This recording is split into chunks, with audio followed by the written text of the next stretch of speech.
በጸሎተ ሐሙስ ሁሉም ኦርቶዶክሳዊ ይህንን ስህተት ከመስራት ይቆጠብ። ለመሆኑ ጸሎተ ሐሙስ ምንድነው? መስራት የሌለብን ስህተቶችስ ምንድናቸው? ጉልባንን የምንመገበው እንዲሁም የምናዘጋጀውስ እንዴት ነው? ሰላምና ጤና ለእናንተ ተመኘን። ውድ ጊዜ ዩቲዩብ ቤተሰቦቻችን እንደምሰነበታችሁ፣ እንዴት ቆያችሁልን? ሰላም እግዚአብሔር ከእናንተ ጋር ይሁን። በዛሬው ዝግጅታችን ጸሎተ ሐሙስን በተመለከተ እንዲሁም ደግሞ በጸሎተ ሐሙስ የሚከናወኑ ስርዓቶችን እና እኛ ኦርቶዶክሳውያን በጸሎተ ሐሙስ እየሰራ ነው ያለነውን ስህተት የምናስቃኛችሁ ይሆናል። እስከ ዝግጅታችን ፍጻሜ ድረስ አብራችሁን ቆዩ።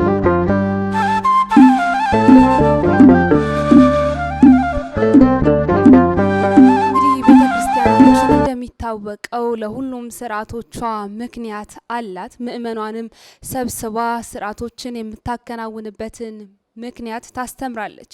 ይሁንና ዛሬ ላይ ግን ቤተክርስቲያናችን የምታስተምረውና ዛሬ እኛ ምእመናን ተቀብለን እያደረግን ያለነው ተግባር ግን በፍጹም የማይገናኝ ሆኗል። ጉልባንን ከምንበላበት እለት ጀምሮ ትልቅ ስህተትም እየሰራን እንገኛለን። ብዙዎቻችንም ጉልባንን የምንመገበው በዕለተ አርብ ነው። ነገር ግን ቅድስት ቤተክርስቲያናችን ይህንን አታስተምርም። ለመሆኑ ጉልባንን መቼ እንመገባለን? ይህንን ከመመለሳችን በፊት ስለ ጸሎተ ሐሙስ አንዳንድ ነገሮችን ልበላችሁ። ጸሎተ ሐሙስ ወይንም ደግሞ ከስቅለት ከዕለተ አርብና ከትንሣኤ በፊት ያለው ሐሙስ በቤተ ክርስቲያናችን የተለያዩ ስያሜዎችና ትርጓሜዎች የሚሰጡት ታላቅ ዕለት ነው። ጸሎተ ሐሙስ ጌታችን መድኃኒታችን ኢየሱስ ክርስቶስ በፍጹም ትህትና ዝቅ ብሎ የደቀ መዛሙርቱን እግር ያጠበበት እንዲሁም ከሐዋርያት ጋር ግብር የገባበትና የክርስትና ሕይወት ማህተብ የሆነውን ምስጢረ ቁርባንንም ያከናወነበት ታላቅ ዕለት ነው። ታዲያ በጸሎተ ሐሙስ ጌታችን መድኃኒታችን ኢየሱስ ክርስቶስ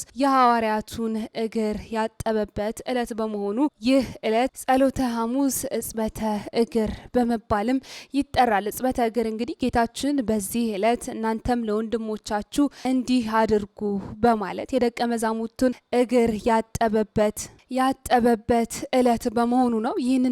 ይህም ታዲያ የሚያሳየው የዓለምን ኃጢአት ለማጠብ የመጣ መሆኑንና ይህንንም ለማስታወስ ታዲያ በተለያዩ ቦታዎች ላይ በተለይም ደግሞ በኢትዮጵያ ኦርቶዶክስ ተዋሕዶ ቅድስት ቤተ ክርስቲያናችን ይህንን ዕለት ለማስታወስ ካህናቱ በተለይም ሊቃነ ጳጳሳት በመካከላችን በመገኘት የምእመናኑን እግር የሚያጥቡበት እንዲሁም የሕዝቡንም ኃጢአት እጠብ ሲሉ በቤተ ክርስቲያንም ተገኝተው ወደ ፈጣሪያቸው ጸሎት የሚያቀርቡበት ታላቅ ዕለት ነው። ሌላኛው መጠሪያው ደግሞ ጸሎተ ሐሙስ ይባላል። የዓለም መድኃኒታችን ኢየሱስ ክርስቶስ የሚደክም ስጋን የተዋሃደ አምላክ ፍጹም ሰው መሆኑን ለመግለጽና ለአርአያነት ጠላቶቹ መጥተው እስኪይዙት ድረስ በጌቴሰማኒ ሲጸልይ መቆየቱን የምናዘክርበትና የምናስብበት ዕለት ነው። ይህም በማቴዎስ ወንጌል ምዕራፍ 26 ከቁጥር 36 ላይ እንዲሁም ደግሞ በዮሐንስ ወንጌል ምዕራፍ 17 ከቁጥር 1 ላይ ተቀምጦም እናገኛለን። ሶስተኛው የዕለተ ሐሙስ መጠሪያ ደግሞ የምስጢር ቀን ትባላለች። ጸሎተ ሐሙስ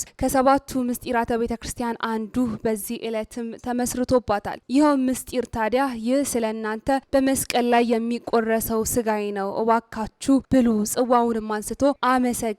ይህም ስለ እናንተ ነገ በመስቀል ላይ የሚፈሰው ደሜ ነው፣ ከእርሱም ጠጡ በማለት እኛ ከእርሱ ጋር አንድ የምንሆንበትን መንገድ ከጠላት ዲያብሎስ ሰውሮ ለደቀ መዛሙርቱ የገለጠበት ታላቅ ዕለት በመሆኑ የምስጢር ቀን ትባላለች ዕለተ ሐሙስ። ታዲያ በዚህም ዕለት ከሰሞነ ሕማማት ዕለታት በተለየ መልኩ የተለያዩ ስርዓቶች በቅድስት ቤተ ክርስቲያናችን ይፈጸማሉ።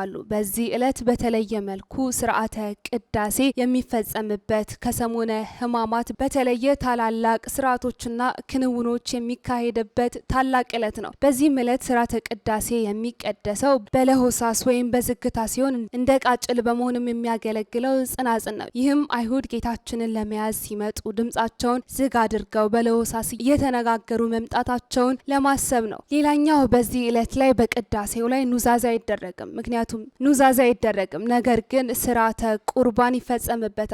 ይህም ጌታችን የሰጠውን ዘላለማዊ ቃል ኪዳን ለማሰብ በመሆኑና በዚህም ዕለት ክርስቲያን የሆነ ሁሉ በንስሐ ታጥቦ ተዘጋጅቶ ቅዱስ ስጋውንና ክቡር ደሙን ደሙን መቀበል ስለሚኖርበት እንዲሁም የአዲስ ኪዳን ሐሙስ በመባልም ይህች ዕለት ትጠራለች። ምክንያቱም መስዋዕተ ኦሪት ማለትም በእንስሳት ደም የሚቀርበው መስዋዕት ማብቃቱን ገልጦ መስዋዕት አድርጎ ያቀረበበት ዕለት በመሆኑ ነው። ይህም በሉቃስ ወንጌል ምዕራፍ 22 ከቁጥር 18 እስከ 20 ላይ ተጠቅሶ እናገኛለን። ይህ ጽዋ ስለ እናንተ በሚፈሰው ደሜ የሚሆን የአዲስ ኪዳን ነው በማለትም ገልጾልናል። በተጨማሪም ይህች ዕለት የነጻነት ሐሙስ ትባላለች። ለኃጢአትና ለዲያብሎስ ባሪያ ሆኖ መኖር ማብቃቱን የሰው ልጅ ያጣውን ክብር መልሶ ማግኘቱ የተረጋገጠበት ቀንም ስለሆነ ነው። ራሱ ጌታችን መድኃኒታችን ኢየሱስ ክርስቶስም ስለ ሰው ልጅ ነጻነት ሲናገር ከእንግዲህ ወዲህ ባሮች አልላችሁም፣ ባሪያ ጌታው የሚያደርገውን አያውቅምና ወዳጆቼ ግን ብያቸዋለሁ በማለትም በዮሐንስ ወንጌል ምዕራፍ 15 ከቁጥር 15 ላይ ከባርነት ነጻ የወጣንበት ቀን መሆኑን መጽሐፍ ቅዱስ በግልጽ ያስረዳናል። ስለዚህም እያንዳንዱ ክርስቲያን ከኃጢአት ባርነት በመራቅ ከእግዚአብሔር ጋር ሕይወቱን በቅድስና ሊመራበት የሚገባ ታላቅ ዕለት ነው። በመጨረሻም ይህች ዕለት አረንጓዴዋ ሐሙስ ትባላለች። ጌታችን መድኃኒታችን ኢየሱስ ክርስቶስ በአትክልት ቦታ ስለጸለየ ዝቅ ብሎ ትህትናን፣ አክብሮትን ያስተማረባት ዕለት በመሆኗም አረንጓዴዋ ሐሙስ የሚለውንም ስያሜ ማግኘት ችላለች። ታዲያ በዚህች ዕለት ማለትም በጸሎተ ሐሙስ በቅድስት ቤተ ክርስቲያናችን ከሚከናወኑ ስርዓቶች በተጨማሪ እኛም ወይም ምእመናን በቤታቸው የሚያከናውኑት ስርዓት አለ። ይህም ጉልባን ወይንም ደግሞ ቂጣ በማዘጋጀት በዚህ ዕለት ይመገባሉ። ለመሆኑ ጉልባን ከምን ይዘጋጃል? እንዲሁም ደግሞ እንዴትና መቼስ እንመገበዋለን? ጉልባን በተለምዶ የሚበላው በሰሞነ ሕማማት በዚች ዕለት በጸሎተ ሐሙስ ነው። ጉልባን ከባቄላ ክክ፣ ከስንዴ ወይንም ደግሞ ከተፈተገ ገብስ ጋር አንድ ላይ ተቀቅሎ የሚዘጋጅ በጸሎተ ሐሙስ የሚበላ ንፍሮ ነው። በጸሎተ ሐሙስም በቤት ውስጥ ከሚፈጸሙ ተግባራት አንዱና ዋነኛው ነው። ጉልባን እስራኤላውያን ከግብጽ ባርነት ሲወጡ በችኮላ መጓዛቸውን የምናስታውስበት እንዲሁም ከእስራኤላውያን የመጣ ታላቅ ትውፊትና ስርዓት ነው። በሀገራችን ኢትዮጵያም ቢሆን አብዛኞቹ የትውፊት ክንውኖች የብሉይ ኪዳን መነሻ ስላላቸው ይህ ስርዓትም ዛሬም በኢትዮጵያ ሀገራችን ምእመናን ዘንድ እየተከወነ ይገኛል። ጉልባን እስራኤላውያን ከባርነት በወጡ ጊዜ አቡክተው ጋግረው መብላት አለመቻላቸውን ያስታውሰናል።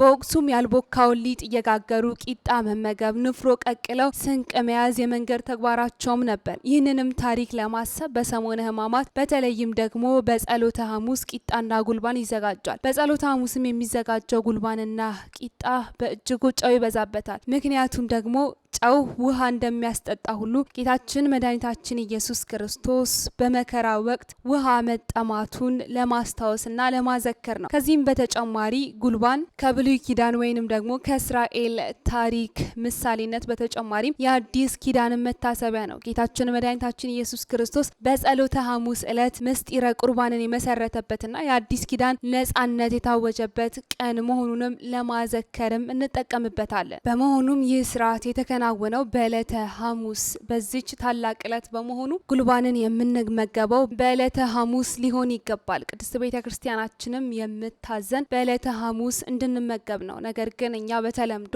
ጉልባንን በዕለተ አርብ ወይም ከስግደት መልስ እንመገባለን። ይህም ደግሞ ፍጹም ስህተት ነው። ስለሆነም ሁሉም ኦርቶዶክሳዊ ከዚህ ስህተት በመቆጠብ ይህንን ታላቅ ዕለት እንዲህ ባለ መልኩ ሊያከብረውና በቅድስት ቤተ ክርስቲያናችን በመገኘት ሊያከብረው ይገባል እንላለን። በመጨረሻም ዲያቆን ሄኖክ ኃይሌ እጅግ ድንቅ በሆነው ሕማማት በተሰኘው መጽሐፉ ላይ እንደ መግቢያ የተጠቀመውን ሀሳብ ብዬላችሁ ላብቃ። የሕማማቱ ታሪክ የሰው ልጅ ድህነት የተፈጸመበት የትልቅ ፍቅር የይቅርታና የምህረት ታሪክ ነው። አንድ ሊቅ እንዳለው በእያንዳንዳችን ውስጥ እግዚአብሔር በአንድ ልጁ በኢየሱስ ክርስቶስ የሚሞላው አንዳች ባዶነት አለ። መከራውን ማሰባችንም ይህንን ባዶነታችንን ለመሙላትና በንስሐ ለመመለስ ነው። ከበረሃ መነኮሳት አባቶች አንዱ ክርስቶስ በጎችና ፍየሎችን በግራና ቀኝ አቆማለሁ ያለው ስለነማን ነው ብለው ቢጠይቁት በጎቹን እርሱ ያውቃቸዋል፣ ከፍየሎቹ ግን አንዱ እኔ ነኝ ብሎ መልሶ ነበር። መጽሐፍ ቅዱስ ውስጥ ስማችን ተቀይሮ ነው እንጂ የሁላችንም ታሪክ ተጽፏል። በወንጌሉ ቀድሞ ከተጻፈው ታሪክ እንድንማርና ታሪካችንን እንድንለውጥ ለትምህርት እንዲሆነንም ተጽፎልናል። ወዳጄ ሆይ እባክህን ጌታችን ከተያዘበት ሐሙስ ማታ ወዳጄ ሆይ እባክን ጌታችን ከተያዘበት ሐሙስ ማታ እስከ ተቀበረበት አርብ ያለው ክስተት ውስጥ ራስን ፈልገው። በዚያ ከነበሩት ሰዎች አንተ ማንን ትመስላለህ? ወዳጅ መስሎ እየሳመ የሚሸጠው ይሁዳ አንተ ነህ ወይንስ ፈርቶ የሚክደው ጴጥሮስ? በእርግጥ አንተ ማንን ትመስላለህ? ያንተ ጠባይ በእነዚያ 20 ሰዓታት ውስጥ ከነበሩት ሰዎች የማንን ይመስላል? ጌታን አስረው እያዳፉ የወሰዱትን ትመስላለህ ወይንስ አንተ ማነህ? በሐሰት ከሚመሰክሩት ውስጥ ነህ ወይስ ያለ ጥፋቱ አስረው ከሚያንገላቱት ውስጥ ነህ? ያለ ሕግ አግባብ በግፍ ከገረፉት ውስጥ ነህ ወይንስ ገዢዎችን ለማሳደድ ብለው በጥፊ ከሚማቱት ውስጥ ነህ? እንደ ጲላጦስ አይነት ዳኛ ትሆናለህ? ንጹህ መሆኑን እያወቅ ገርፈው ይሆን? ከሆነ ንጹህ ነኝ ብለህ ብትታጠብም አጥፍተሃል። ይሰቀል ሲባል አብረውት ከጮሁት ውስጥ ነህ? ከሄሮድስ ጭፍሮች ጋር ስቀህበታል ወይስ ከገሊላ ሴቶች ጋር አልቅሰህለታል? ወዳጄ ሆይ በዕለተ አርብ ከነበሩት አንተ ማንን ትመስላለህ? የቀኝ ወንበዴ ነህ ወይንስ የግራው? የቆምከው ከሰደቡት ጋር ነህ ወይንስ ከእናቱ ጋር? ሁሉም ራሱን ይፈልግ። ዲያቆን ሄኖክ ኃይሌ። ውድ የጊዜ ቲዩብ ቤተሰቦቻችን ለዛሬ ያዝንላችሁ ዝግጅታችን ይህንን ይመስል ነበር። በሌላ ዝግጅት እስክንገናኝ ሰናይ ጊዜ ለእናንተ ተመኘን።